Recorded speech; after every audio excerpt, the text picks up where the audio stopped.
Assalamualaikum warahmatullahi wabarakatuh. Perkenalkan nama saya Ahmad Nufas Fatila. Di sini saya akan menjelaskan mengenai black box testing. Apa itu black box testing? Black box testing adalah metode pengujian perangkat lunak yang mengevaluasi fungsi aplikasi tanpa mengetahui struktur internal, detail implementasi, atau jalur kode. Fokus utamanya adalah pada input dan output dari aplikasi berdasarkan pada persyaratan dan spesifikasi perangkat yang telah ditentukan. Metode ini juga dikenal dengan behavioral testing. Berikut ini adalah teknik-teknik black box testing. Ada equivalence partitioning, boundary value analysis, decision table testing, graph based testing, cause effect graph, state transition testing, use case testing, dan orthogonal array testing. Pada equivalence partitioning, penguji akan membagi data input menjadi partisi-partisi yang setara untuk mengurangi jumlah kasus uji, sambil tetap menjaga cakupan pengujian yang memadai. Pada boundary value analysis, penguji akan mengidentifikasi kesalahan pada batas nilai input dengan menguji nilai-nilai di sekitar batas tersebut. Pada decision table testing, penguji akan membuat tabel keputusan untuk menguji kombinasi, kondisi, dan tindakan yang berbeda dalam aplikasi. Pada graph based testing, metode ini adalah metode pengujian perangkat lunak yang memodelkan sistem sebagai grafik, di mana komponen seperti objek, tindakan, atau kondisi itu direpresentasikan sebagai simpul atau nodes, dan hubungan atau interaksi antar komponen direpresentasikan sebagai sisi atau edge. Cause effect graph adalah metode yang digunakan untuk mengidentifikasi hubungan logis antara kondisi input atau penyebab dan output yang diharapkan atau akibat dalam suatu sistem atau software. State transition testing itu merupakan metode pengujian yang digunakan untuk sistem yang dapat berada dalam berbagai status dan transisi antar status tersebut berdasarkan input atau peristiwa tertentu dan tindakan yang berbeda dalam aplikasi. Pada use case testing, teknik ini menggunakan skenario penggunaan sistem oleh pengguna untuk mengidentifikasi dan merancang kasus uji. Yang terakhir ada orthogonal array testing, yaitu pengujian berbasis statik yang digunakan untuk menguji kombinasi input yang besar dengan jumlah kasus uji yang minimal.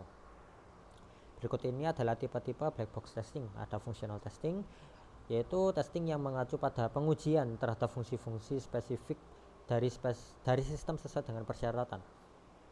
Kemudian ada non-functional testing, yaitu pengujian yang meliputi pengujian aspek-aspek non-fungsional seperti kinerja, skalabilitas, dan kegunaan. Dan yang terakhir adalah regression testing. Regression testing adalah tes yang dilakukan ketika source code atau software telah diperbaiki, telah terjadi pembaruan atau maintenance lainnya untuk memeriksa apakah kode yang baru atau yang sudah diperbaiki itu mempengaruhi kode yang sudah ada. Berikut ini adalah cara untuk melakukan black box testing. Pertama adalah analisis spesifikasi dan persyaratan yang dibutuhkan. Ini merupakan langkah pertama yang memerlukan penguji untuk mempelajari dan memahami dokumen persyaratan dan spesifikasi sistem secara menyeluruh. Hal ini penting untuk mengetahui fungsi yang harus diuji dan perilaku yang diharapkan dari sistem. Yang kedua adalah menentukan input valid dan invalid. Apabila testing mengeluarkan input valid, apabila penguji atau tester itu melakukan input valid, maka software akan memilih data input yang sesuai dengan persyaratan sistem untuk memastikan bahwa sistem memprosesnya dengan benar. Apabila input invalid, maka data input yang tidak sesuai atau melanggar aturan sistem untuk memastikan bahwa sistem dapat menangani kesalahan dengan tepat. Lalu menentukan output yang diharapkan. Untuk setiap input yang telah ditentukan, tentukan juga output yang diharapkan berdasarkan spesifikasi sistem. Ini akan menjadi tolak ukur dan dasar untuk membandingkan hasil aktual selama pengujian. Kemudian tester bisa membuat test case. Untuk membuat test case yang mencakup berbagai skenario termasuk skenario positif dan negatif, setiap test case harus mencantumkan deskripsi test case, langkah-langkah pengujian, data input, dan output yang diharapkan. Kemudian tester akan membandingkan output aktual dengan output yang diharapkan. Perbandingan hasil aktual dari sistem dengan output yang diharapkan yang telah ditentukan sebelumnya. Jika terdapat perbedaan, identifikasi atau apakah itu merupakan cacat atau bug dalam sistem.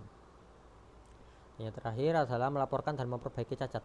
Jika ditemukan cacat, maka tester perlu mendokumentasikan cacat tersebut secara rinci dan melaporkan terhadap tim pengembang untuk diperbaiki. Setelah perbaikan dilakukan, ulangi pengujian untuk memastikan bahwa cacat telah diperbaiki dan tidak ada efek samping yang muncul. Berikut ini adalah alat yang digunakan dalam black box testing. Dalam pengujian fungsional atau regression, black box testing menggunakan QTP atau Selenium.